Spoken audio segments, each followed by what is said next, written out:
Yo, what is up, everybody? Let's go back again. Another collection of horror stories for you guys. This one is titled Insomnia Horror Collection, written by Noctis Draven. Remember to use the links in the description, show love to the author, like, comment, and subscribe.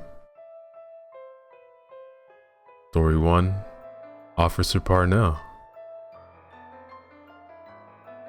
My wife worked for a large insurance company and recently received a long overdue promotion to senior agent late in 2018. The catch was that there were no available openings where we lived. She agreed to relocate to secure the significant pay raise and benefits package. Our son Aiden just turned 11, and Sarah stayed long enough to celebrate his birthday and help us pack the house with the movers. Not long after that, she caught a flight to our new home in Birmingham to begin work as soon as possible. It was stressful, depressing, and caused a few arguments with Aiden. This is the only home he'd never known, so it was expected and understandable. We were to finish up with the movers and drive to our new home a few days after Sarah. We got the last bits of our belongings loaded up later than expected. We were tired. But with the bedding packed up and nowhere to sleep, we decided to go ahead and hit the road. 7 in the evening, found the sun beginning to set and our drive just beginning, with both Aiden and I already exhausted. But we both met Sarah and we just wanted it to all be over. A few hours later, and after a pit stop at a Waffle House, we were deep on I-20 headed towards Birmingham, headed towards home. It was dark, pitch black, and inky dark, the kind that headlights barely pierced. The highway turned into a 2-lane for a long stretch surrounded by thick woods on each side. One vehicle passed us in 30 minutes. That was miles behind us.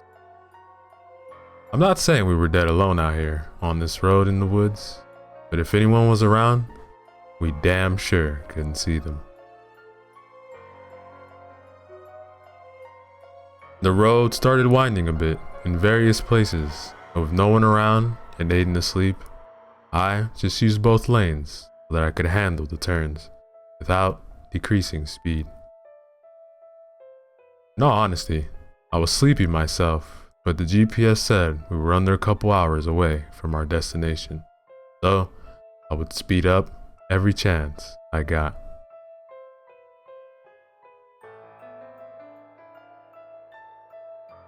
There was this one wicked turn that I rounded, and I'd be lying if I said I didn't see the slow 35 miles per hour sign posted. I ignored it as I hugged the turn around 55 miles per hour. It was then that it happened. Piercing the blackness all around us, the red and blue flashing lights lit up the night flares. They bounced off of the towering pines around us as the patrol car sped up behind me. He didn't have the sirens on. He didn't need to. Anyone who would pretend they didn't see this cop in the middle of this dark nothingness would be outright lying. Shit. That was basically all that ran through my mind. Aiden was waking up because of the lights and decrease in speed as I pulled over. Sarah was gonna kick my ass over this ticket. With it being so dark, his headlights behind me were blinding. I tilted my mirror up for some relief and readied my license and insurance. Oddly, the officer didn't step out of the vehicle. It just remained there behind us, on the side of this dark and empty interstate. Lights flashing and headlights pouring into my cab, I was confused as to what was taking so long. A good solid 2 minutes went by, and after Aiden asking me what's wrong several times, I leaned out of my window and faced the police car, shielding my eyes from the bright lights. Officer? Something I can help you with? There was no response. The door to the squad car never moved, but my heart did when I heard a voice just to the front of my car. Please, sir, remain in your vehicle for my safety and yours. I pulled myself back into my driver's seat properly and completely confused. I was all eyes, and I swear on my mother, not a damn person ever got out of that police car. The officer then asked, Sir, why are you speeding in my county? Aiden squinted and looked away from the light, while I just couldn't get over the fact that this guy simply appeared in front of my car. I'm really sorry, sir. I didn't see the speed limit and just a little tired and just trying to get my son home. The officer lowered his flashlight, and I could see that his face was badly scarred and burned on the right side. Other than that, he was a hefty man, with a strong build.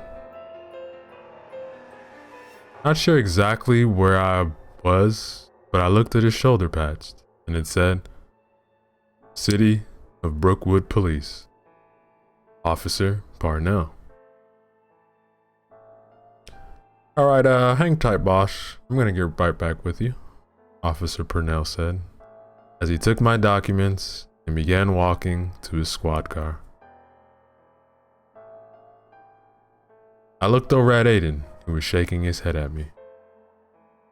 Mom's gonna be pissed, Dad. I just shook my head, but was again legitimately freaked out by what I saw next. He was in his car, inside it, but once again, I never saw the door open. He wasn't doing anything, just sitting behind the wheel, motionless, staring straight ahead. I couldn't see his features, only his silhouettes through the headlights, but I could see that he was just motionless, like a statue. What the hell's he doing? Just sitting there? After several minutes, and even my son picking up the feeling that something was off, he opens the door and steps out of the cruiser. He walks over to my window again and leans down, producing a ticket and my document. Then he asks me to sign the speeding ticket, which I do. Listen, guy, these roads at night are killers, man. That's why I lit you up. Slow it down here, and won't be scraping you off the concrete because you disobeyed the speed posting. With that, he stands up robotically, turns stiffly, and walks straight back to his cruiser and gets in. What a cryptic thing to say in front of my son, I thought. And, am I free to go? I sat there for a minute before just chancing it and easing on the gas, slowly pulling away. After around a quarter of a mile, all lights behind me vanished. Just gone. This was alarming, as in this kind of dark, on a 2-lane road, you could see headlights damn near a mile away. But his were just gone.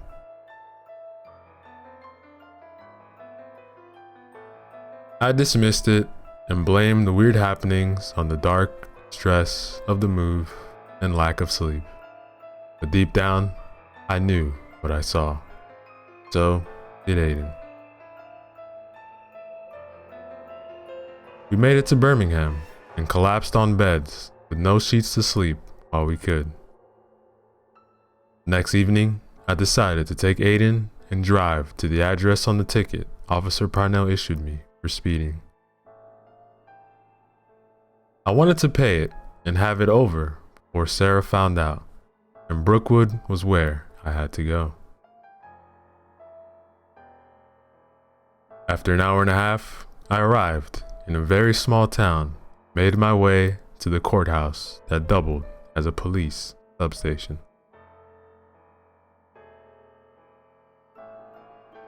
Aiden and I went inside and approached the service desk, where a middle-aged woman, wrapped in a light day blanket, sat, waiting to help. "Yes, sir. How can I help you?" She smiled at Aiden as I produced the ticket from my pocket and handed it to her. Yes, ma'am. I was a little careless while coming to Birmingham last night and was doing a little bit of speeding. But one of your guys got me, and I'd like to just go ahead and pay the fine now." The woman looked at the ticket, and her eyes got wide as she shook her head back and forth. "Excuse me, sir. I'll be right back." He gets up with the ticket in hand and walks behind a door leading to the back of the building where I could see police officers moving about through a glass window. After a short while, she comes out with the police officer. "Sir, my name is Captain Davis, here with Brookwood Police. I'll tell you what, you just moved to Birmingham, right?" I nodded my head in confusion. Yes sir, that's right, just in from Louisiana with my wife and son here."